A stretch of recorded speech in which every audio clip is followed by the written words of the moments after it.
ጤና ይስጥልን እንደምንላችኋል ውድ ተመልካቾቻችን ከአባይ ቴሌቪዥን የሚተላለፍላችሁ የዕለተ ማክሰኞ ጥር 19 ቀን 2018 የዜና ላፍታ የመረጃ ሰዓታችን ተጀምሯል። የሶማሊላንዱ ፕሬዝዳንት አብዱራህማን መሐመድ አገራቸው ለኢትዮጵያ የባህር በር ለመስጠት ፍቃደኛ መሆኗን መናገራቸውን፣ በሊቢያ ስደተኞችን አግተው 2.1 ቢሊዮን ብር ሰብስበዋል የተባሉ 28 ሰዎች ክስ እንደተመሰረተባቸው ፍትህ ሚኒስቴር ማስታወቁን፣ እንዲሁም የኢትዮጵያ ብሔራዊ ምርጫ ቦርድ 8 ፓርቲዎች ያቀረቡትን ቅሬታ አግባብነት የለውም ሲል ምላሽ መስጠቱን ጨምሮ ሌሎች መረጃዎችን ይዘናል። ከዜናዎቹ ጋር ራቢያ ከድር አብራችሁ ቆይታ አድርጋለሁ። አብራችሁን ቆዩ። የሶማሊላንዱ ፕሬዝዳንት አብዱራህማን መሐመድ አገራቸው ለኢትዮጵያ የባህር በር ለመስጠት ፍቃደኛ መሆኗን ተናገሩ። በስዊዘርላንድ ዳቮስ በተካሄደው የዓለም ኢኮኖሚ ፎረም ላይ የተገኙት የሶማሊላንድ ፕሬዝዳንት አብዱራህማን መሐመድ አብዱላሂ ወይም ኢሮ ኢትዮጵያ በእኛ በኩል የባህር በር መዳረሻ እንድታገኝ ለማድረግ ፍቃደኛ ነን ሲሉ ተናግረዋል። ፕሬዝዳንት አብዱራህማን በዳቮስ በነበራቸው ቆይታ ጆን ዴፍተሪዮስ ከተባለ ጋዜጠኛ ጋር ቃለ ምልልስ ባደረጉበት ወቅት ነው ይህንን ያሉት። በቃለ ምልልሱ ወቅት ሶማሌላንድ አፍሪካን፣ መካከለኛው ምስራቅና የተቀረውን የዓለም ንግድ መስመር በማገናኘት ቁልፍ ስትራቴጂካዊ ቦታ መሆኗን ጠቅሰው ለንግድ የሚሆኑ በርካታ እድሎች እንዳሏትም አስረድተዋል። ፕሬዝዳንቱ እኛ እርዳታ አንፈልግም፣ በሰላም በዲሞክራሲና በጋራ ለመጠቀም የሚያስችል ትብብር ግን እንሻለን ያሉ ሲሆን ከኢትዮጵያም ጋር በትብብር እንደሚሰሩ ተናግረዋል። በቀጠናው ትብብር ለመፍጠር ካላቸው ፍላጎት አኳያ ኢትዮጵያ የበርበራ ወደብ በኩል የባህር በር መዳረሻ እንድታገኝ የማድረግ ፍቃደኝነት እንዳላቸውም ጠቁመዋል። የሶማሌላንድ ከኢትዮጵያ ጋር ጠንካራና በወዳጅነት ላይ የተመሰረተ ግንኙነት አላት ያሉት ፕሬዝዳንቱ ይህንን ግንኙነት በንግድና በደህንነት ዙሪያ የበለጠ ማስፋት እንደሚፈልጉም ገልጸዋል። ጨምረውም ኢትዮጵያ የቀይ ባህር መዳረሻ የንግድ ወደብና ኮሪደር ያስፈልጋታል ብዬ አስባለሁ ብለዋል። ሶማሌላንድ ደግሞ ለሁለቱም ሀገራት በሚጠቅም መልኩ ከኢትዮጵያ ጋር በትብብር የኢኮኖሚ መሰረት ልማት ላይ ለመስራት ፍቃደኛ ነች ያሉት ፕሬዝዳንቱ ትልቅ ሀገር ለሆነችው ኢትዮጵያ የኢኮኖሚ እድገት የባህር መዳረሻ ማግኘትና የትራንስፖርት ኮሪደር መፍጠር እጅግ ወሳኝ መሆኑን ጠቅሰው ለሶማሌላንድ ደግሞ የንግዷን ለማሳደግ ኢንቨስትመንትን ለማስፋፋት በቀጠናው ላይ ትብብር ለመፍጠር እንደሚጠቅማትም አስታውቀዋል። በሊቢያ ስደተኞችን አግተው 2.1 ቢሊዮን ብር ሰብስበዋል የተባሉ 28 ሰዎች ክስ እንደተመሰረተባቸው ፍትህ ሚኒስቴር አስታወቀ። የፌዴራል አቃቤ ሕግ ስደተኞች በህገ ወጥ መንገድ ከኢትዮጵያ ድንበር ካስወጡ በኋላ ሊቢያ ውስጥ ታግተው ገንዘብ እንዲጠየቅባቸውና እጅግ አሰቃቂ በሆነ መንገድ እንዲሰቃዩ አድርገዋል ባላቸው 28 ሰዎች ላይ ክስ መመስረቱን አስታውቋል። ፍትህ ሚኒስቴር ዛሬ ማክሰኞ ጥር 19 ቀን 2018 ባወጣው መረጃ ይህ ክስ የተመሰረተው በሊቢያ መስመር በሰው ልጅ የሚነግዱ ዋና ዋና አዘዋዋሪዎች ላይ ትኩረት አድርጎ የተካሄደን ምርመራ መነሻ በማድረግም ነው ተብሏል። በተከሳሾቹ አማካኝነት ከተዘዋወሩ ስደተኞች ውስጥ የሁለቱ ህይወት እንዳለፈና 15 ሰዎች የደረሱበት እንዳልታወቀም ተገልጿል። ክስ ከተመሰረተባቸው ተጠርጣሪዎች ውስጥ ደግሞ በስምንቱ ብቻ የተሰበሰበ ገንዘብ 2.1 ቢሊዮን ብር እንደሆነ አቃቤ ሕግ አስታውቋል። በዚህ ምርመራ ላይ ፍትህ ሚኒስቴር፣ የፌዴራል ፖሊስ፣ የብሔራዊ መረጃና ደህንነት አገልግሎት እንዲሁም የፋይናንስ መረጃ ደህንነት መሳተፋቸውን መረጃው ጠቅሷል። ፍትህ ሚኒስቴር ያወጣው መረጃ ተከሳሾቹ በባህር ዳርና ጎንደር አካባቢ ሰዎችን ወደ ሱዳን ድንበር የሚጓዙ ተቀጣሪዎችን በማዘጋጀት ኢመደበኛ በሆነ መንገድ ከሀገር ሲያስወጡ ቆይተዋል ይላል። ስደተኞቹን በህገወጥ መንገድ ከኢትዮጵያ ድንበር ካስወጡ በኋላ ሊቢያ ወስደው በመጋዘኖች ሲያጉሩ እንደነበር መረጃዎች ያትታሉ። ስደተኞች የሚቆዩባቸው መጋዘኖች ተከሳሾችና ግብረ አበሮቻቸው የሚያስተዳድሯቸው እንደሆነ የሚጠቅሰው መረጃው በህይወት ለመቆየት ብቻ የሚበቃቸው ምግብ እንዲያገኙ አድርገው እንደያዟቸውም ይገለጻል። የስደተኞቹ ቤተሰቦች ከፍተኛ ገንዘብ እንዲከፍሉ ሲጠየቁ እንደነበርና ገንዘቡ እስኪከፈል ድረስም ሰዎቹን በዕዳ መያዣነት ሲይዙ ቆይተዋል በሚልም ተከሰዋል። ክስ የተመሰረተባቸው ሰዎች በአጠቃላይ 1800 ሰዎች በህገወጥ መንገድ እንዳዘዋወሩ የገለጸው ፍትህ ሚኒስቴር እነዚህ ውስጥ 85 ስደተኞች ማንነታቸው እንደተለየም ተገልጿል። የኢትዮጵያ ብሔራዊ ምርጫ ቦርድ 8 ፓርቲዎች ያቀረቡ ቅሬታ አግባብነት የለውም ሲል ምላሽ ሰጠ።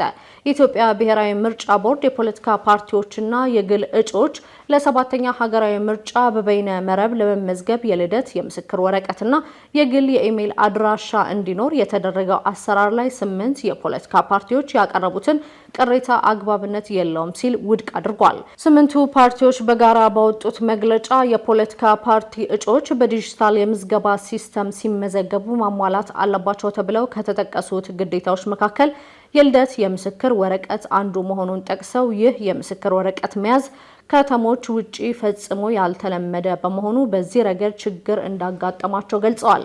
ምርጫ ቦርድ ትናንት ጥር 18 ቀን 2018 ባወጣው መግለጫ አሰራሩ በሕጉ የተደነገገ የልደት ምስክር ወረቀት ተደራሽ ያልሆነባቸውን የሀገሪቱን አካባቢዎች ታሳቢ በማድረግ ነው ሲልም ምላሽ ሰጥቷል።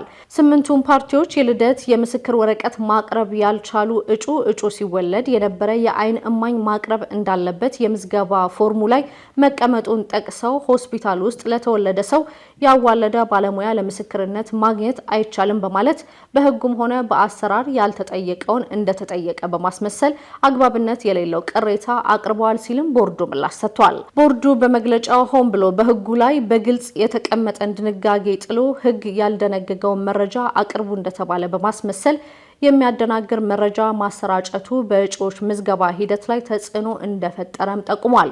ምርጫ ቦርድ በሕግ የተሰጠውን ኃላፊነት በአግባቡ ሳይወጣ ሲቀር ተጠያቂ ሊደረግ እንደሚገባ ጠቁመው ነገር ግን በ8ቱ ፓርቲዎች መግለጫ ላይ እንደተስተዋለው አሳሳችና አደናጋሪ መረጃን በማቅረብ መሆን የለበትም ብሏል። ቅሬታውን ያቀረቡት ፓርቲዎች ህብር ኢትዮጵያ ዴሞክራሲያዊ ፓርቲ፣ መላው ኢትዮጵያ አንድነት ድርጅት፣ ባልድራስ ለእውነተኛ ዴሞክራሲ፣ ትብብር ለኢትዮጵያ አንድነት፣ አማራ ጊዮናዊ ንቅናቄ፣ የኢትዮጵያ ህዝባዊ አብዮት ፓርቲ፣ የኢትዮጵያ ሶሻል ዴሞክራሲያዊ ፓርቲና የወላይታ ብሔራዊ ንቅናቄ ናቸው። በኬንያ ማንዴራ ግዛት የሚኖሩ ኢትዮጵያውያን ከሀገር ለቃችሁ ውጡ መባላቸውን ተከትሎ ውሳኔው ተፈጻሚ እንዳይሆን ጥረት እየተደረገ ነው ተባለ። በሰሜን ምስራቅ ኬንያ ማንዴራ ግዛት የሚኖሩ ኢትዮጵያውያን በድምጽ ማጉያ ጭምር በጎዳና እየተዘዋወሩ ኢትዮጵያውያን ውጡ በሚል የተላለፈው አስደንጋጭ መልእክት ስጋት ውስጥ እንደከተታቸው ተናግረዋል። የጀርመን ድምጽ እንደዘገበው በማንዴራ የምትኖር አንዲት ኢትዮጵያዊ ስደተኛ እስከ የካቲት 5 ድረስ ለቃችሁ ወደ ሀገራችሁ ግቡ የሚል መልእክት በመሰራጨቱ ስጋት ላይ መውደቋን ተናግራ ማስጠንቀቂያውን ተከትሎ ዛቻና ማስፈራሪያ እየተደረገ ይገኛልን ብላለች። በተመሳሳይ ሌሎች ስደተኞች የተላለፈው አስደንጋጭ መልእክት ስጋት ውስጥ እንደከተታቸው ተናግረው ስለ ጉዳዩ የማንዴራ የአስተዳደር ሰዎችን ጠይቀው ይህ የጎሳ ሽማግሌዎች ያሳለፉት ውሳኔ ነው የሚል ምላሽ እንደተሰጣቸው መናገራቸውንም ዘገባው ጠቅሷል። ስደተኞቹ አክለውም ሽማግሌዎቹ ውሳኔውን ያሳለፉት ኢትዮጵያን በየጊዜው ቁጥራቸው እየበዛ አገራችንን እየወረሱት ነው፣ ሃይማኖታቸውን እያስፋፉ ነው፣ ምግብ ቤቶችና ሻይ ቤቶችን በመክፈት የነዋሪውን ገበያ ዘግተዋል፣ የማንዴራ ሰዎች የስራ ዕድል እየተሻሙም ነው፣ ተቀጥረውም ለሚሰሩትም ደሞዛቸውን ከፍላችሁ ሸኟቸው መባሉን የሀገሬው ተወላጆች ነግረውኛል ብለዋል። አሁን ላይ የመልእክቱን መተላለፍ ተከትሎ እየተሰነዘረ በሚገኘው የዛቻና የግድያ ማስፈራሪያ የተነሳ በስጋት ቤታቸውን ዘግተው ለመቀመጥ መገደዳቸውን የሚናገሩት ስደተኞቹ የኢትዮጵያ መንግስት ጣልቃ እንዲገባ ሲሉ መጠየቃቸውንም ዘገባው ተመላክቷል። በኬንያ የኢትዮጵያ ኮሚኒስት አባል አቶ ታምራት ዳሬኖ በበኩላቸው ይውጡ የሚለው ውሳኔ የመጣው ከማንዴራ አስተዳደር ሳይሆን ከአካባቢው የጎሳ መሪዎች መሆኑን ተናግረው አሁን ላይ የጎሳ መሪዎቹን ለማነጋገርና ለማግባባት የሚያስችል እንቅስቃሴ እየተደረገ ይገኛልን ብለዋል። እነኚህ ዜጎች ወደ ሀገር ከተመለሱ ለራሳቸውም ለማህበረሰቡም ሆነ ለመንግስት ሸክም የመሆን እድላቸው የሰፋ ነው። እዚህ እየሰሩ ከራሳቸው አልፈው በሀገር ቤት የሚገኙ ዘመዶቻቸውን ጭምር የሚደግፉ ነበሩ።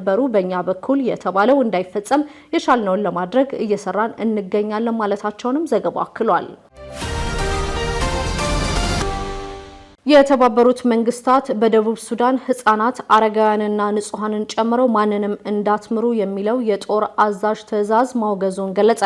በደቡብ ሱዳን የሚንቀሳቀስ አንድ ከፍተኛ ወታደራዊ አዛዥ ወታደሮቻቸውን በጆግሌን ግዛት በሚያደርጉት ዘመቻ ህፃናትና አረጋውያንን ጨምሮ ማንንም እንዳትምሩ ሲሉ ያስተላለፉት ትዕዛዝ የተባበሩት መንግስታት እጅጉን እንዳሳሰበው አስታውቋል። ፌስቡክ ላይ በተለጠፈ አንድ ቪዲዮ ላይ ወታደራዊ አዛዡ ኦሉኒ ማንንም እንዳትምሩ፣ አረጋውያን፣ ህፃናት፣ ወፎችንም ወይም አንድም ቤት ቆሞ እንዳይገኝ ሲሉ ሲናገሩ ተደምጧል ይላል። ይህንን ተከትሎ በደቡብ ሱዳን የተባበሩት መንግስታት ተልእኮ ዋና ኃላፊ ንግግሩ እጅግ አጸያፊ መሆኑን ገልጸው በሲቪሎች ላይ ጥቃት እንዲፈጸም የሚቀሰቅሱ መሰል ድርጊቶች በአስቸኳይ እንዲቆሙ አሳስበዋል። በአሁኑ ወቅት በጆንግሌ ግዛት ያለው ውጥረት አይሏል የተባለ ሲሆን የሀገሪቱ ሰራዊት በታጣቂዎች እጅ የወደቁ 3 አውራጃዎችን ለማስመለስ የ7 ቀናት የጊዜ ገደብ አስቀምጦ ጥቃት መጀመሩንም ገልጸዋል። በዚህም ምክንያት 180 ሺህ በላይ ሰዎች ከመኖሪያቸው የተፈናቀሉ ሲሆን በርካታ ሲቪሎች ህይወታቸውን ለማዳን ወደ ረግረጋማ ቦታዎች እየሸሹ መሆኑ ተነግሯል። የተባበሩት መንግስታትና የረድኤት ድርጅት ሰራተኞች አካባቢው በ48 ሰዓታት ውስጥ ለቀው እንዲወጡ በመንግስታት ትዕዛዝ ተሰጥቷልም ተብሏል። በጄኔቫ የሚገኘው የተባበሩት መንግስታት የሰብአዊ መብት ኮሚሽን በጁባ የሚገኘው ከፍተኛ የፖለቲካና ወታደራዊ አመራር ስለዚህ ግልጽ የጦር ወንጀል ቅስቀሳ ሳያውቅ ሊቀር እንደማይችል ጠቁሟል። የኮሚሽኑ ኃላፊ ንግግሩ አስደንጋጭና አደገኛ መሆኑን ገልጸው ለሲቪሎች ጥበቃ እንዲደረግ በድጋሚ ጥሪያቸውን አቅርበዋል። የተለያዩ መረጃዎችን ያደረስንበት የዕለቱ የዜና ላፍታ የመረጃ ሰዓታችን የተከታተላችሁትን ይመስል ነበር። ውድ ተመልካቾቻችን አብራችሁን ስለነበራችሁ ደግሞ ከልብ እናመሰግናለን። በያላችሁበት መልካም ቀን